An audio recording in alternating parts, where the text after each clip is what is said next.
Comme nous avons vu les intérêts et bénéfices que l'homme obtient lorsqu'il apprend à se connaître et à se construire.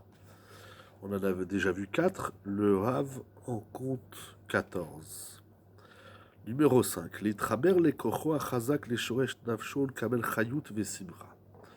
Quand l'homme se connaît, alors il peut se lier, fusionner avec son énergie la plus forte et celle qui définit la racine de son nefesh et ainsi obtenir de la vitalité et de la joie. La simcha chez le Rav revient beaucoup ici dans ce travail sur soi. C'est important. 6. Lorsque l'homme se connaît, il peut traduire ses énergies en action de façon correcte et précise et dans les domaines qui lui correspondent dans la vie. On sait où on va, on sait ce qu'on doit faire. Sinon, ça veut dire qu'on passe à côté de soi, à côté de son rôle dans la vie. 7.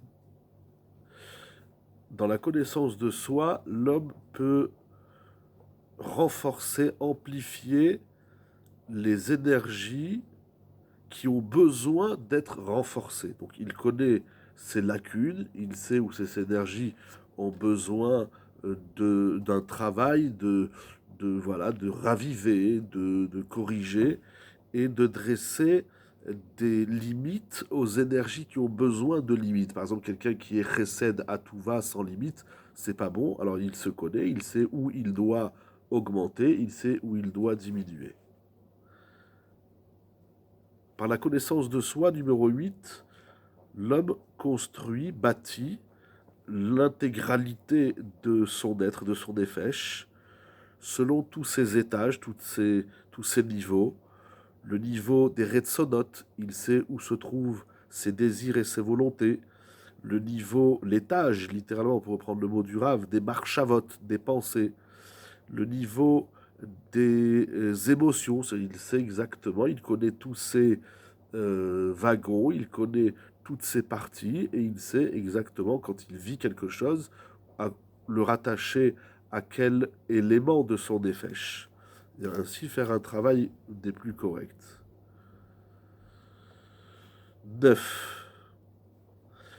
L'homme apprend à connaître sa singularité et de considérer, d'élever en considération la, comment on va dire, l'analyse, ou plus précisément sa valeur propre. C'est-à-dire, il connaît, puisqu'il se connaît, alors il connaît sa valeur.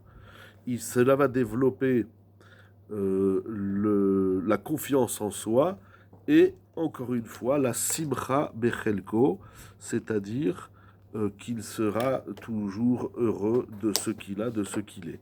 Non pas par un élan d'orgueil et d'imagination, mais réel, il connaît sa valeur. Voilà, la valorisation de soi, la confiance en soi et la joie de soi. C'est incroyable. Et donc, non pas seulement, c'est pas imaginaire et ce n'est pas que de l'orgueil, de la prétention, mais c'est réel. Il a une connaissance de la réalité claire de ce qu'il est. Ce qui d'ailleurs, le Rav nous dit dans la note 10, que ceci est la définition à la racine de la mida, de la hanava, de la qualité de l'humilité. 10. Alors là, c'est très très intéressant. Il va toucher un sujet magnifique. La parnassa, puisqu'il se connaît, alors il sait où il est fort, où il a des qualités, donc qu'est-ce qu'il peut faire dans sa vie pour utiliser ses énergies et ses traits de caractère intellectuel qui lui sont singuliers. Et donc il va chercher un travail qui correspond à son être. Le Chovat Alvavot parle de ça. Et il sera là aussi, il recevra de la vitalité et de la simcha que d'utiliser ses kohot. C'est-à-dire, il y a la simcha de la construction de soi, il y a la simcha, la satisfaction de pouvoir utiliser à bon escient et correctement les kohot et les kishronot de l'être. C'est tout simplement incroyable. Je le relis et travaille avec vous. J'ai déjà étudié le livre Baruch Hashem, c'est un plaisir de le partager. Chaque fois que je lis une phrase, je la relis avec autant d'intérêt et de satisfaction. Voilà, il ramène le Chawat al-Vavot dans la note 11, qui dit que l'homme doit trouver un métier qui correspond à ses énergies singulières. 11. Celui qui se connaît, il peut être un conjoint bon, bien, correct, un bon mari, une bonne épouse, et de construire un foyer fidèle dans le peuple d'Israël de façon équilibrée et qui correspond, qui se jumelle aux deux conjoints, un programme qui promet le shalom bayit et donc la paix dans le couple et la présence d'Hachem dans le couple, bien évidemment, dans le couple. Il ne faut pas oublier, le Rav rappelle dans la note 12 que la mitzvah de Tarat HaMishpacha, bien évidemment de la pureté familiale. D'ailleurs, le Rav, il a écrit un livre magnifique sur le couple qui s'appelle Da et Betecha. Il est bien plus qu'un conseil que de l'étudier. C'est le livre du couple écrit par Rav Schwartz. 11. Lorsque l'homme se connaît, il peut être un bon parent. Alors là, c'est énorme, c'est que les erreurs dans le couple ou les erreurs dans le rôle des parents, eh bien, viennent beaucoup de cette méconnaissance de soi, de ce déséquilibre de soi. Donc on est un bon père, une bonne maman, et de construire des liens sains entre les parents et leurs enfants, et de donner aux enfants ce qu'ils ont besoin en fonction de la possibilité des parents. 13.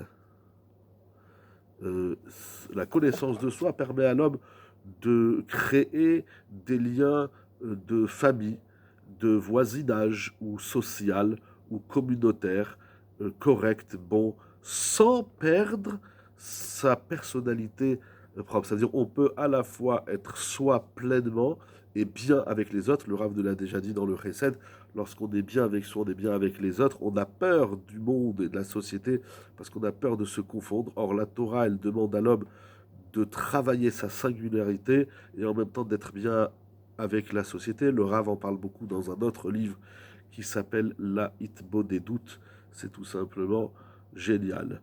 Et enfin, l'intérêt numéro 14, de manière beaucoup plus générale, lorsque l'homme se connaît, se bâtit, se travaille pour être équilibré, eh bien, il pourra avoir sur tout ce qu'il a besoin dans la vie, dans n'importe quel domaine, il trouvera ce qu'il a besoin en vertu de ses énergies et de ses possibilités, ni moins ni plus.